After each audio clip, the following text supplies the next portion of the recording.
Alrighty, so we're over here. I am staring into the sun, so there's lighting on my face. Yeah, I'm gonna fix something I've been meaning to fix for a long time on my Volkswagen, which I think is how I talk about every repair I do on it. I'm replacing the valve cover gasket, and while I've got the intake manifold off, I'm gonna be polishing it. So yeah, I'm gonna switch the camera around so I can stop staring at the sun.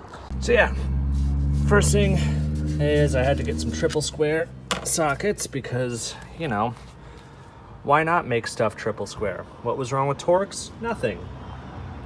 Unless you're Volkswagen. Alright, so we got the engine plastics off. They're just triple square fasteners. And also, right here you can see what's left of the original engine cover. Alright, right down in here. This is just held on by a clamp. The intake boot is also a clamp. Those are both Phillips head, or sorry, flathead. Alright, so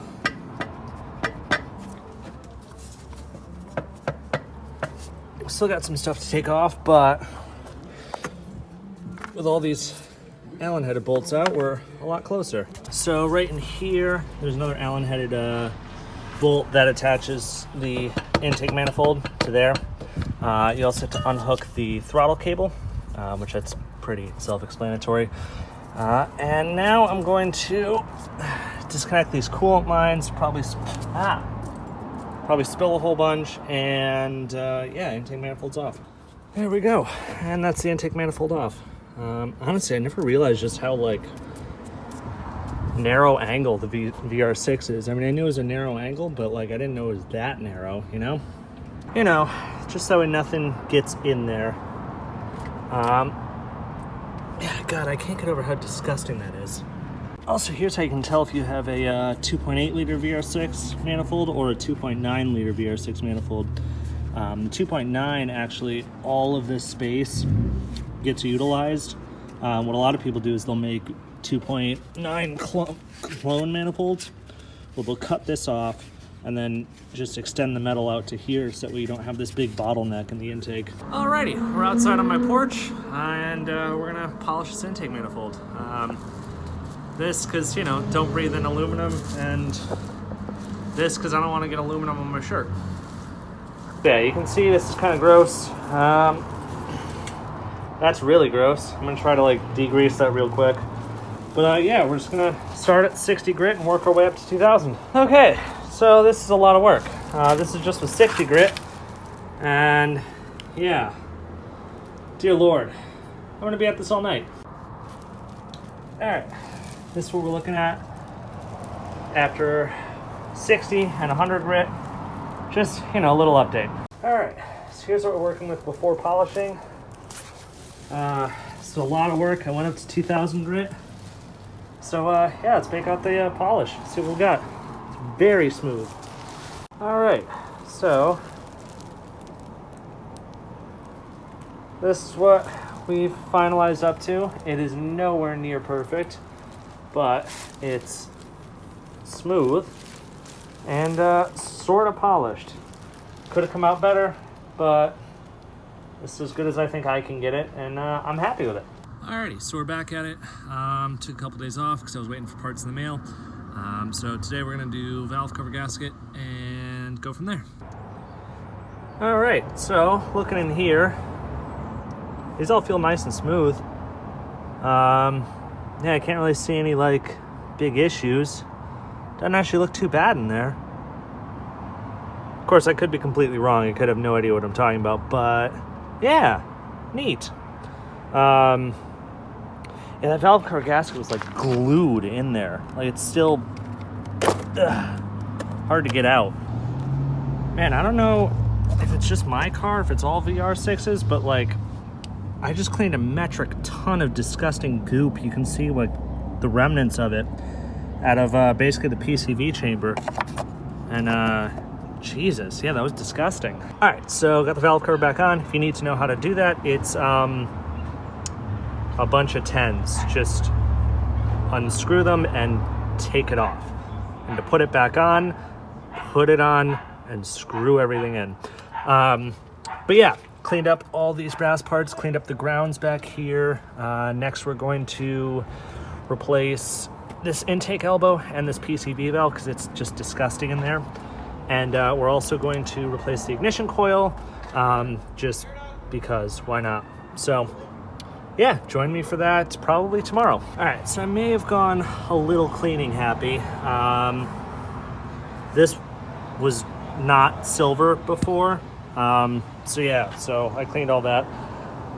I'm just gonna honestly replace the coil right now and replace the spark plugs because I'm already in here, may as well. And I can probably honestly just get the intake manifold on, and then I'll just be waiting for the elbow and we'll almost be done. All right, new ignition coil is in. The thing that amazed me, honestly, is it actually came with a new wire loom attached to it. Didn't expect that, but yeah. Next, we're going to swap over the spark plugs because I've got the actual correct spark plugs for the car. So here you can see the correct plug for the car. Actually, technically, this being a 98, the correct plug is a platinum one, but I didn't feel like getting the platinum ones because they're a lot of money, and if this car's not running right and it's just going to foul them out, I'd rather spend, you know, $20 versus a ton of money. Okay, so intake manifold's back on. Everything's, you know, as torqued as I can get it.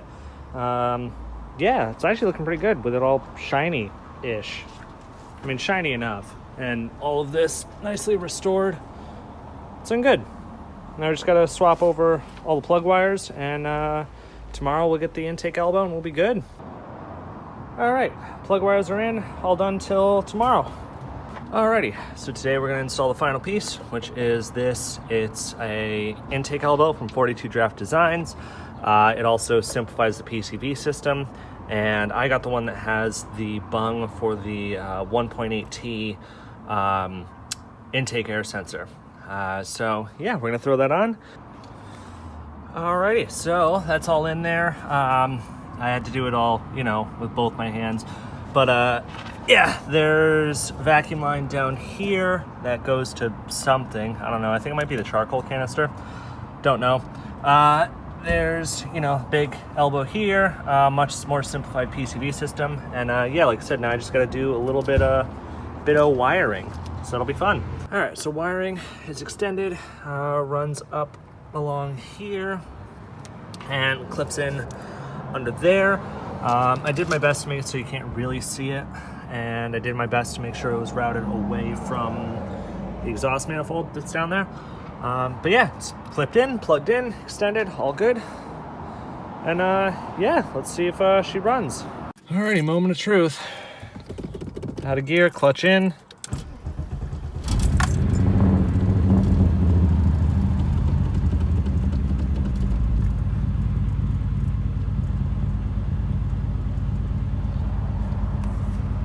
Huh.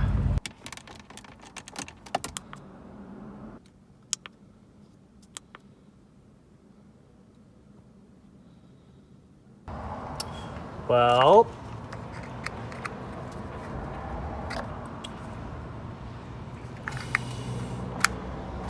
that'll do it. All right, let's try this again with the cam sensor plugged in.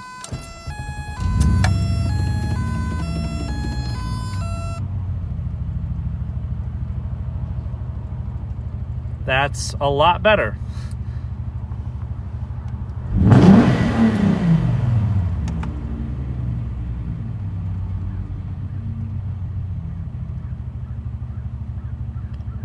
There we go. Alrighty, so that's been how to forget to plug in your cam position sensor, and yeah, whoops.